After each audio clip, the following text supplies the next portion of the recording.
Dab से जैसे geography मेरा ऑप्शनल है तो ज्योग्राफी से क्वेश्चन पूछे गए। एक मैंने लिखा था संगीत से सुनना मेरी हॉबी है तो उससे एक क्वेश्चन आया था। एग्रीकल्चर पे क्वेश्चन आया 2-3 और फिर ग्लेशियर को लेकर आया। ग्लेशियर जियो पॉलिटिक्स का क्वेश्चन कि कैसे डिस्प्यूट का कारण है, इससे आए।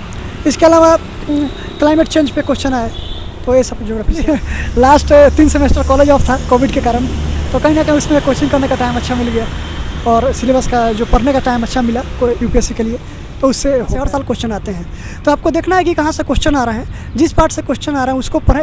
मटेरियल को बहुत ही कंसाइज रखें, बहुत ज़्यादा विस्तार न करें। जैसे इवन की लक्ष्मीकांत बुक है उसका भी 50-60% ही पढ़ना है, बाकी सब फालतू है। स्पेक्ट्रम बुक जो मोटी 800 पेज की, उसमें से भी 400-450 पेज ही पढ़ना है। तो ऐसे जो आप रणनीति बनाएंगे तो कम सिलेबस पढ़ के भी उसको बार बार रिवाइज करके आप बहुत जल्दी अच्छा कर सकते। एक क्वेश्चन था कि भारत में ऑयल के प्राइस क्यों बढ़ रहे हैं, तो उसको मैंने बताया कि इंटरनेशनल प्राइस बढ़े हैं रशिया यूक्रेन संकट के कारण, तो उससे डायरेक्ट क्वेश्चन नहीं पूछेगा। फिल्म्स थोड़ा अनप्रेडिक्टेबल हो गया यूपीएससी ने, क्वेश्चन को प्रेडिक्ट नहीं किया पिछले बार। इवन कि सीसेट का पेपर ज़्यादा अनप्रेडिक्टेबल हो गया है, तो उसके लिए आपको थोड़ा सतर्क, सीसेट से खास करके जो नए एस्पिरेंट है उससे सतर्क रहें। और जीएस के लिए वही है जो मैंने बताया, बेसिक बुक जो है। और गाइडलाइन आप ऐसे व्यक्ति से लें जो या तो इस प्रोसेस से पूरा गुजर चुका है, भले इससे सिलेक्शन हुआ हो नहीं हुआ वो अलग बात है, सिलेक्शन हुआ तो बहुत अच्छा है, नहीं हुआ तो भी अगर इंटरव्यू तक गया है तो उसको पता है, आप उसी से लें। बाकी लोग जो एग्जाम नहीं दिए हैं वो लोग फालतू की बातें बहुत सारी करते हैं, उनको पता नहीं है, वो लोग बोलेंगे ये करो वो करो, तो आप उनसे गाइडलाइन जो एटलीस्ट एग्जाम में बैठे हैं, पहली बात। दूसरी बात, आप सिलेबस को बहुत ही दोस्तों, वीडियो में आगे बढ़ने से पहले आज मैं आपको एक बहुत ही इंफॉर्मेटिव बुक्स के बारे में जानकारी देने जा रहा हूं।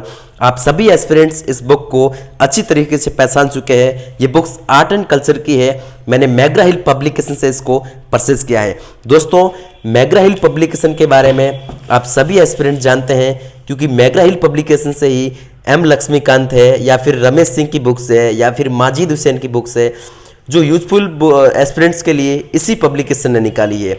बात करें इसी के अलावा, अगर इस बुक्स को मैंने क्यों परचेज किया है, तो इसी बुक्स को बहुत सारे यूपीएससी टॉपर ने इसी बुक्स को रिकमेंड किया है कि मैग्रा हिल पब्लिकेशन की आर्ट एंड कल्चर की बुक बहुत अच्छी है और क्वालिटी और कंटेंट की बहुत शानदार है। इसी के अलावा अगर बात करें इसके ऑथर की, नितिन सिंघानिया सर को आप सभी एस्पिरेंट जानते हैं, क्योंकि ये 2013 बैच के आईएएस अधिकारी हैं।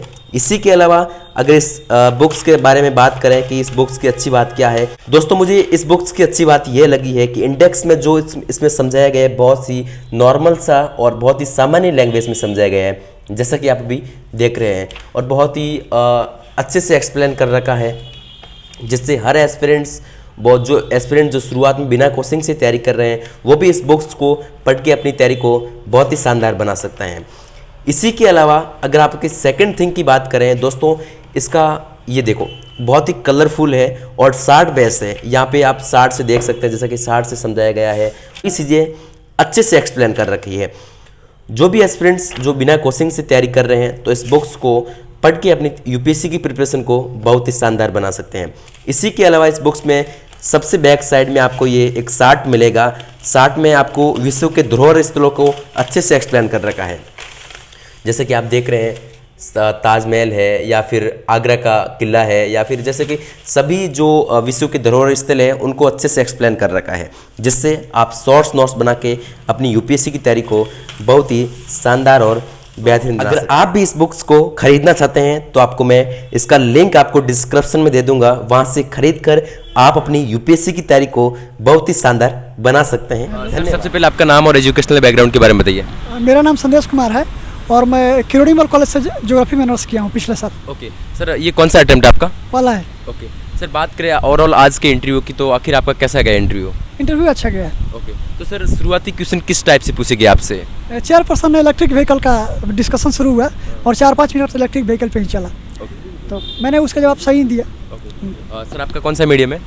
इंटरव्यू का मीडियम हिंदी था, मेंस मैंने इंग्लिश में लिखा है।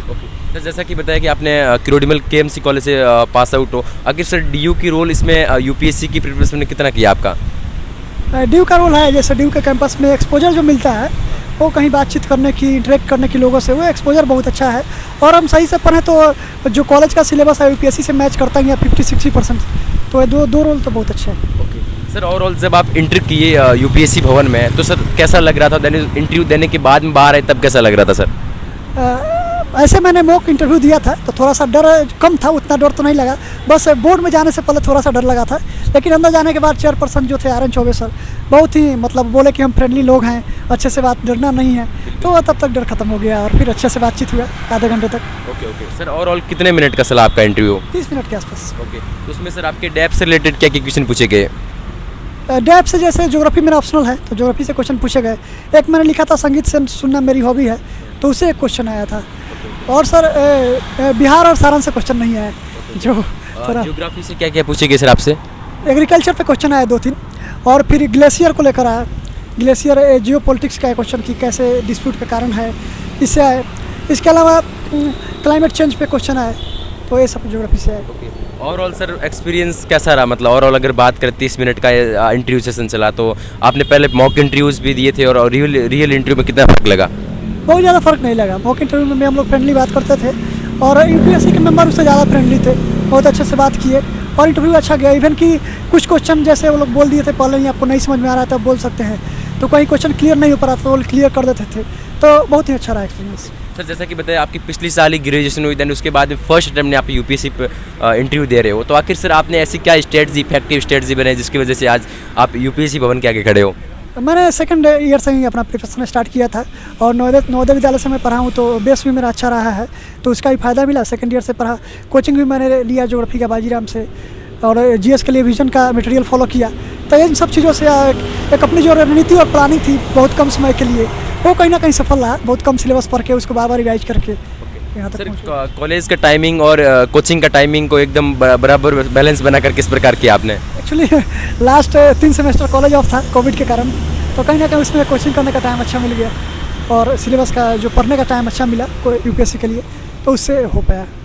बहुत सारे ऐसे एस्पिरेंट हैं जिनको अभी तक कुछ पता नहीं कि यूपीएससी के किस प्रकार करें, वो यूट्यूब से स्टडी मटेरियल खोज रहे, तो आखिर उनको आप क्या बताना चाहेंगे शुरुआत में इन बुक्स को पढ़ के आप अपना बेस मजबूत बनाएं?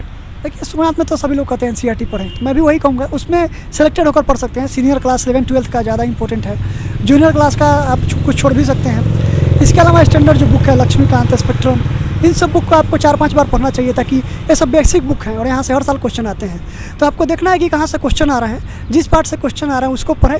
मटेरियल को बहुत ही कंसाइज रखें, बहुत ज़्यादा विस्तार न करें।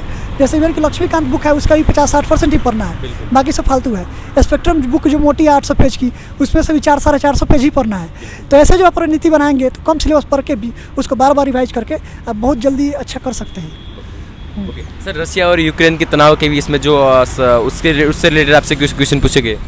नहीं, रशिया यूक्रेन से डायरेक्टली क्वेश्चन नहीं है। एक क्वेश्चन था कि भारत में ऑयल के प्राइस क्यों बढ़ रहे हैं, तो उसको मैंने बताया कि इंटरनेशनल प्राइस बढ़े हैं रशिया यूक्रेन संकट के कारण, तो उससे डायरेक्ट क्वेश्चन नहीं पूछे गए। सर आप इंटरव्यू देने के बाद में कितने % अभी संतुष्ट हो कि मैंने इतने परसेंटेज सभी के आंसर दिए है? 90%, 90-95%। ओवरऑल सर बात करें जो अभी प्रीलिम्स होने वाला है जून में, तो उसके रिगार्डिंग बहुत सारे एस्पिरेंट जिनका प्रीलिम्स नहीं निकल रहा है, तो उनको आप क्या कहना चाहेंगे? देखिए प्रीलिम्स थोड़ा अनप्रेडिक्टेबल हो गया है, यूपीएससी ने क्वेश्चन को प्रेडिक्ट नहीं किया पिछले बार। इवन कि सीसेट का पेपर ज़्यादा अनप्रेडिक्टेबल हो गया है, तो उसके लिए आपको थोड़ा सतर्क, सीसेट से खास करके जो नए एस्पिरेंट हैं उससे सतर्क रहें। और जीएस के लिए वही है जो मैंने बताया, बेसिक बुक जो है मटेरियल को बहुत ही कंसाइज रखें और उसको प्रीलिम से पहले एटलीस्ट 3 टाइम तो रिवीजन हो ही जाना चाहिए। 60-70 दिन जो है करंट अफेयर के लिए लास्ट 35-40 दिन जो पहले का है उससे उसको आप करंट अफेयर छोड़ सकते हैं। जैसे फिल्म्स के जस्ट 35 दिन पहले का, उसमें आप सिर्फ रिवीजन करें और टेस्ट में बहुत ज़्यादा टेस्ट के पीछे ना भागें। 20-25 टेस्ट जो है इनफ है पूरा 70-80 दिन के बीच में। हर संडे को एक टेस्ट दें, ज़्यादा से ज़्यादा रिवीजन करें, क्योंकि रिवीजन से ही रिजल्ट बनेगा, न कि टेस्ट देने से। तो ये ज़्यादा अच्छा रणनीति होगा। बेसिक बुक का बार बार रिवाइज करें। सर आपने मतलब कितना घंटा पढ़ते थे ओवरऑल बात करें कि आखिर कोचिंग के बाद में आप कुल मिला के सेल्फ स्टडी?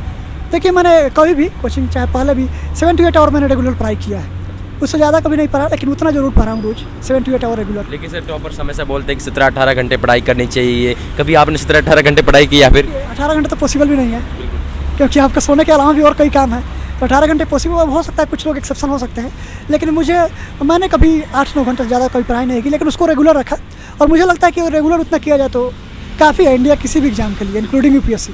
सर सी सेट को लेकर बहुत सारे एस्पिरेंट्स को दिक्कत आ रही है, जीएस के लिए तो किसी को ज़्यादा नॉर्मल है, सी सेट को अभी इन दिनों में बहुत मतलब डिफिकल्ट होता जा रहा है, तो इसके रिगार्डिंग आप क्या बताना चाहेंगे?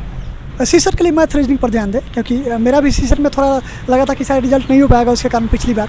लेकिन मैथ रीजनिंग जो है बहुत रिलेबल है, आप कॉम्प्रिहेंशन पार्ट पे विश्वास न करें, जितना हो सके आप मैथ रीजनिंग पे टाइम दें। उसको नए नए जो क्वेश्चन आ रहे हैं यूपीएससी जो क्वेश्चन भेज पिछले बार सेट किया है उसको आप देखें 2-3 साल में, वो ऐसे क्वेश्चन बनाएं तो आप सीसेट कर सकते हैं। कॉम्प्रिहेंशन विश्वसनीय नहीं है।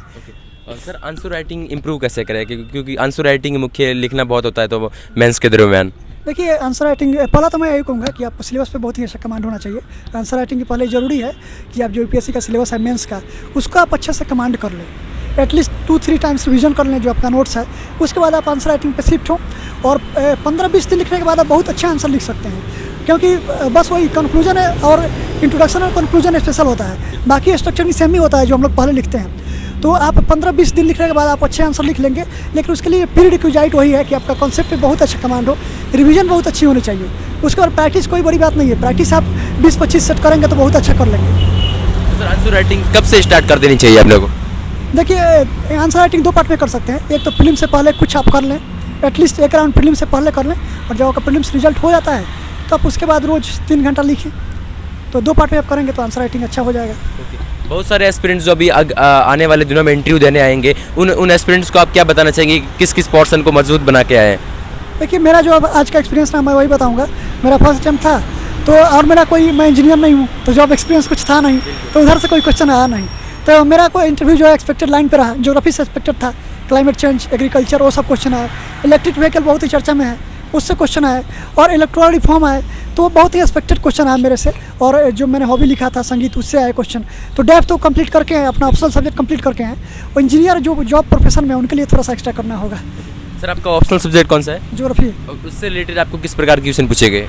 एग्रीकल्चर पर पूछा गया 3-4 क्वेश्चन एग्रीकल्चर डाइवर्सिफिकेशन में, चाहे भारत में जो समस्या है जैसे क्रॉप डाइवर्सिफिकेशन नहीं हो पाया, क्यों नहीं हो पाया, किसान दाल और मिलेट्स क्यों नहीं उगा रहे हैं, इससे क्वेश्चन आया। और फिर क्लाइमेट चेंज से क्वेश्चन आए, तो ये सब ज्योग्राफी से क्वेश्चन आए। ओवरऑल सर लास्ट क्वेश्चन की ओर बढ़ते हैं कि आखिर यूपीएससी की प्रिपरेशन किन किन गलतियों से बचना चाहिए हमारे को? देखिए यूपीएससी की प्रिपरेशन में मैं कहूँगा कि एक तो आपका गाइडलाइन बहुत ही लिमिटेड 1-2 लोगों से लें, कोचिंग से या चाहे बाहर के 1-2 जो सिलेक्टेड लोग हैं, और गाइडलाइन आप ऐसे व्यक्ति से लें जो या तो इस प्रोसेस से पूरा गुजर चुका है, भले इससे सिलेक्शन हुआ हो नहीं हुआ वो अलग बात है, सिलेक्शन हुआ तो बहुत अच्छा है, नहीं हुआ तो भी अगर इंटरव्यू तक गया है तो उसको पता है, आप उसी से लें। बाकी लोग जो एग्जाम नहीं दिए हैं वो लोग फालतू की बातें बहुत सारी करते हैं, उनको पता नहीं है, वो लोग बोलेंगे ये करो वो करो, तो आप उनसे गाइडलाइन जो एटलीस्ट एग्जाम में बैठे हैं, पहली बात। दूसरी बात, आप सिलेबस को बहुत ही कंसाइज रखें। यूपीएससी का सिलेबस बहुत ही वास्ट है, इसके बाउंड्री को ड्रॉ करें। सबकी बात सुनने के बाद अपना एक रणनीति होना चाहिए, अपना एक प्लानिंग होना चाहिए, सिलेबस की एक बाउंड्री ड्रॉ करें। आप 50-60% सिलेबस को भी आप बार बार पढ़ें, उससे भी आप आईएएस बन सकते हैं। ये आपको समझना जरूरी है, किस पार्ट से ज़्यादा क्वेश्चन आ रहे हैं उस पार्ट पे आपको ज़्यादा जोर लगाना है, जिससे नहीं आ रहा है वहाँ पर रिस्क लीजिए बिल्कुल फ्री होकर। तो ये सब करना होगा, इन सब गलतियों से आप बचेंगे तो आपका सिलेक्शन हो जाएगा। और थोड़ा सतर्क रहें, एग्जाम का पैटर्न को समझें। सीसेट के पेपर में आप गलती कर सकते हैं, वहाँ पे थोड़ा सतर्क रहें। मेंस में एसए के पेपर बड़ा अनप्रेडिक्टेबल था, तो इस सब सिचुएशन के लिए भी आपको तैयार रहना पड़ेगा, यूपीएससी है। तो मैं इस सब बातों का ध्यान दें स्टूडेंट जो नए हैं। Thank you sir, thank you, time देने के लिए शुक्रिया सर। भगवान से दुआ करता है आखिर आपका सिलेक्शन हो। Thank you.